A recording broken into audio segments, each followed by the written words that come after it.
이천에서 방구할 땐 이방사. 안녕하세요.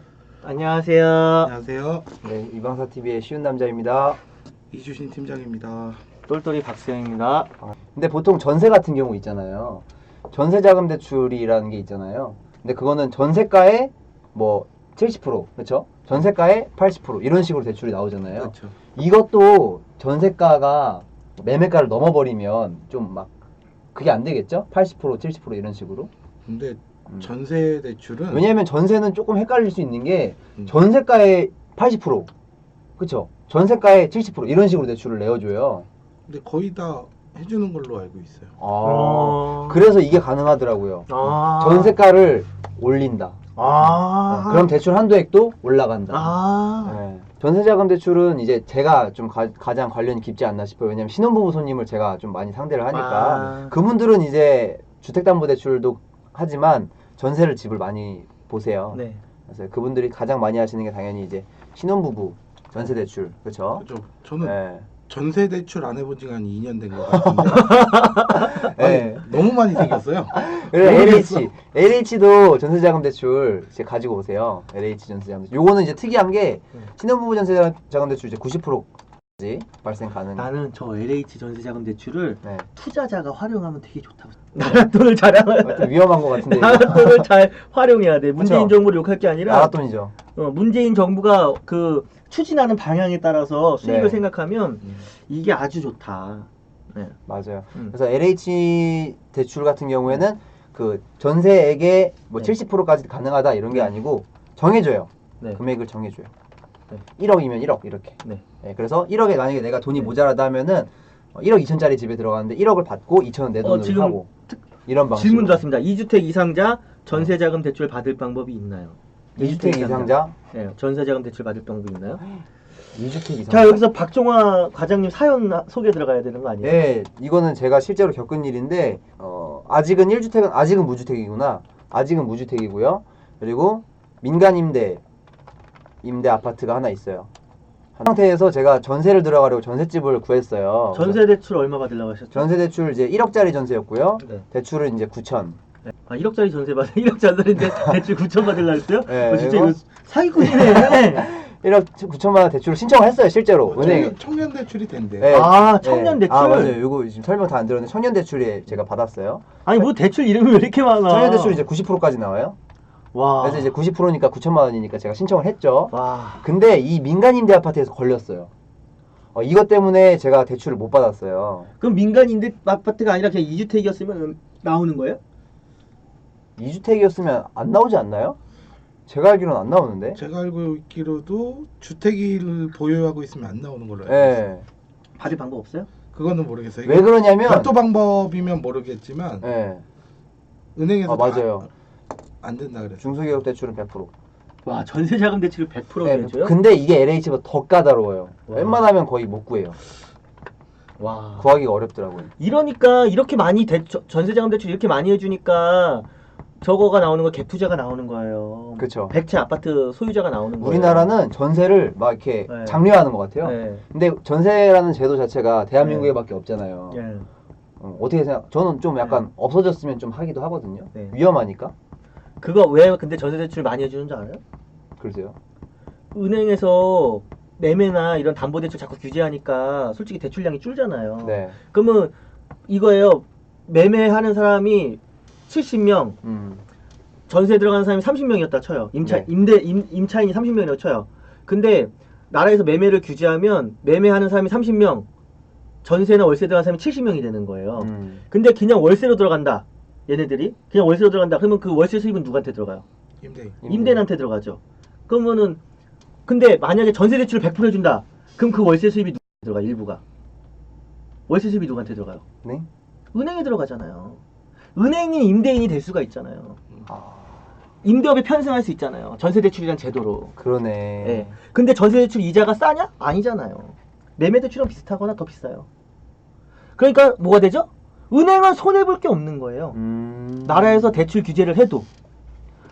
왜냐면 교환이요. 은행은 사업이에요. 그러면은 한 달에 1,000만 원 벌면 어떤 정책을 해도 1,000만 원을 벌어야 되는 거야. 그렇죠. 그래야 은행이 안 망해요. 그럼 나라에서는 어떻게 해요? 야, 매매 대출 좀 규제 좀 해. 집값 좀 때려 잡아야 되니까. 그럼 나 전세자금 풀어줘. 옛날에 90% 100%짜리가 어디 있었어요. 맞아. 매매 규제하면서 90% 100%짜리 생긴 거 아니야. 말도 안 돼. 이거는 그러니까 또 욕할 뻔했어.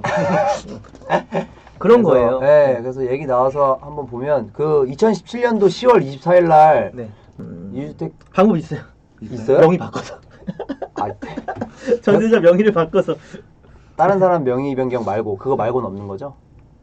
아, 없는 네. 것 같아요. 저도 전세자금 대출은 해본 적이 없어요. 전 거의 다 개발 대출이다 보니까. 저도 전세자금 대출 생애 최초로 이제 해봤는데 요 민간임대 아파트도 전세자금 대출로 친대요.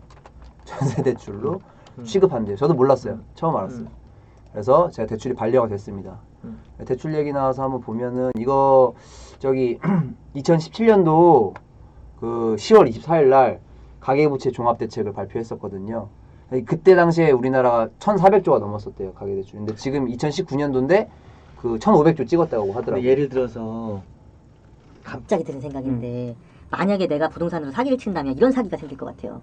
뭔 사기요? 이런 사기가 있을 것 같아요. 봐요. 내가 예를 들어서 1억 5천짜리 집을 사고 안 싶어. 돼. 아파트를. 하지 마. 아니 안 되는 건 안 된다고 하셔서. 나 하지 말라는 줄 알았어. 그래서 1억 5천 집을 사고 싶은데 네. 실질적으로 매매 대출은 몇 프로죠? 매매 대출은 70%잖아요. 네. 그렇죠? 네. 시세가에. 그렇죠. 감정가에 뭐 그러면은 70%. 1억 5천이면 70%면 얼마 나오는 거지? 7호 35에 1억 500?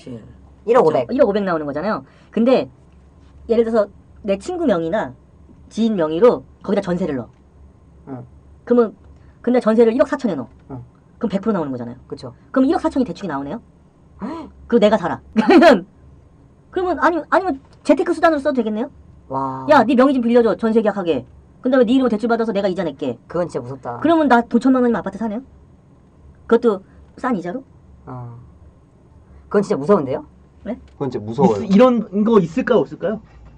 이게 있을까요, 없을까요? 실제로 그렇게 하는 사람이 네. 있을 수도 있을 것 같은데? 있을까요? 뭐 방법이 있다면 있겠죠. 네. 있을까요, 사장님? 있을 수도 있을 것 같아요.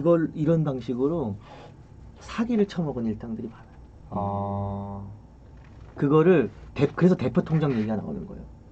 대표 통장을 만들어 가지고 1억 4천 받아 가지고요. 그냥 날려버리는 거예요, 경매로. 대출 안 갚고 경매로 날려버리는 거예요. 네. 이런 일이 많이 있었어요.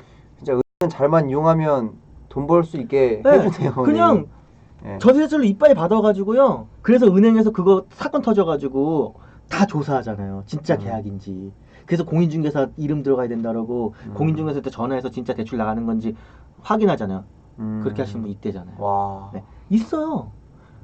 그래서 이거를 자기 거를 재테크로 싸게 하는 사람이 있고, 네, 실제로 알아요. 저도 있어요. 주변에 있어요. 근데 이런 거 못 들어봤죠. 저 처음 들어봐요. 그렇죠. 그리고 그런 네. 상상도 못 해봤어요. 대박이죠. 네. 오늘 우리가 사준 아파트를 만약에 그렇게 그럼 산다고 대박이네 진짜. 한번 저기 해볼까? 돈 한 푼도 안 들어가고 살 수 있는 거야, 집을. 그러니까요. 진짜 돈 한 푼도 안 들고 아파트를 살 수도 있는 거예요. 그러니까. 저는 그 생각을 다가구에서 해봤는데 아, 그랬어요? 실투자금 낮은 다가구로 네. 세입자한테 전세금을 이빠이 받는 거예요. 네, 근데 요즘에 맞아, 다가구가 맞아, 좀 그게 맞아. 힘들어진 게 뭐냐면 그 세 뺄 때 임대보증금을 다 오픈해야 돼서 어. 그게 옛날에는 다가구 그렇게 많이 했어요. 그래서 실제로 예, 날려버리면 그렇게 해서 경매로 다 날려버렸어요. 세입자들이 네. 이제 어. 네. 그래가지고 힘들어지는 현찰만 챙기는 거예요. 음. 다른 쪽에서는 이걸 전문적으로 하는 애들이 어떻게 했냐면 그렇게 대포 통장으로 해가지고 그걸 전세를 빼주면 부동산에 막 100만, 200만씩 수수료 주는 거예요. 와. 그래가지고 부동산 몇 군데가 다 터졌겠다. 터져가지고 검찰에 갔다 왔어요. 야. 검찰청. 그러니까 이것만 봐도 지금 1억 5천짜리 아파트에서 네. 2억 500만 원이 나와요. 1억 500짜리 아파트를 샀는데 2억 500이라는 현금이 나한테 있는 거예요. 아무튼 전세 대출 얘기하다가 여기까지 왔는데 전세는 종류가 이렇게 다양하게 있어요. 그래서 요즘은 100% 나오는 중소기업 대출까지 있어요. 청년 대출, 신혼부부, 뭐 디딤돌, LH 이런 식으로. 그러니까 전세 대출 90% 100%는 좀 심해요. 네. 솔직히. 그러니까 이건 진짜 임대업을 국가에서 하는 거네요. 핑계로. 네. 예. 이자를 국가에서 받을 수가 한다기보다는 있으니까. 이제 그 은행들이 임대업을 하는 거다. 은행들이 네. 좀 이제 네. 이자를 먹는다. 네. 그렇죠. 안전하게. 네, 안전빵으로. 네. 그리고 심지어 전세자금 대출 찾는 사람 얼마나 많아요? 네. 다 전세 찾죠. 이런 것들이 있다. 이방사